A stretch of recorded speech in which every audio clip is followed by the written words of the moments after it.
Danas ću vam pričati o Srbiji iz prošlosti i o vladavini Nemanjića. U Srbiji živi veliki broj stanovnika, a najveći od njih su Srbi. Mi pripadamo grupi koji se naziva Sloveni. Sloveni su grupa ljudi koja je živela na teritoriji na današnjoj Ukrajini, a zbog malog nedostatka hrane i malo plodne zemlje, oni su bili prinuđeni na selbu. Selili su se na 3 strane, na istok, na jug i na zapad. Mi pripadamo u grupi Slovena koji su došli na jug i oni se nazivaju Južni Sloveni. Prva srpska država osnovana je u 9. veku i ona se zvala Raška.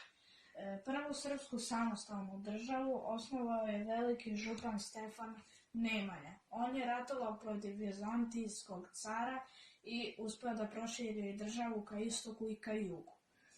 Tokom njegove vladavine podigao je mnoge manastire i mnoge crkve. Po tome se širila pravoslavna vera, kultura i pismenost u narodu. On je bio osnivač dinastije, prvi osnivač dinastije Nemanjića. Koja je vladala srpskom državom 2 veka. Stefana je nasledio njegov srednji sin Stefan Nemanjić. On je bio prvi srpski krunisani kralj i zato je dobio ime Stefan Prvovenčani. To se dogodilo 1217. godine i tada je postala kraljevina Srbija. Pravoslavna crkva postala je samostalna i najzaslužniji za to bio je mlađi Stefanov brat Sava. Sava je postao prvi srpski arhijepiskop. Na rođenju je dobio ime Rastko, a kada se zamonašio i otišao u manastir, dobio je ime Sava.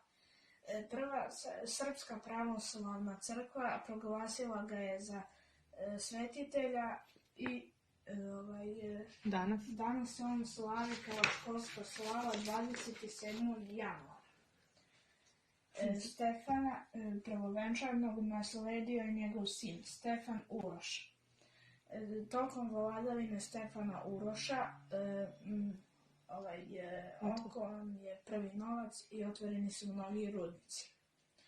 Dakle, Stefana Uroša nasledio je njegov sin Stefan Milutin.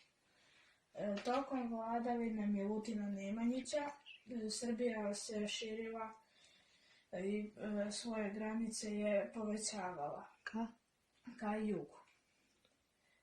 Onda Milutina je nasledio njegov sin Stefan Dečanski.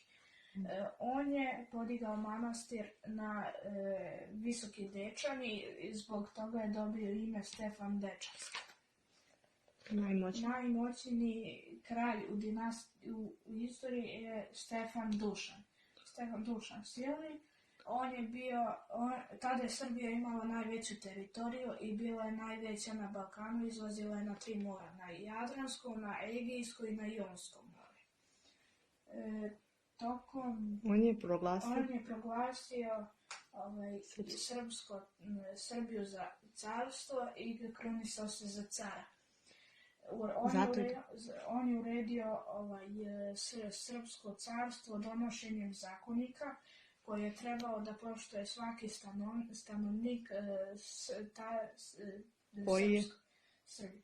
koji je živeo u Srbiji.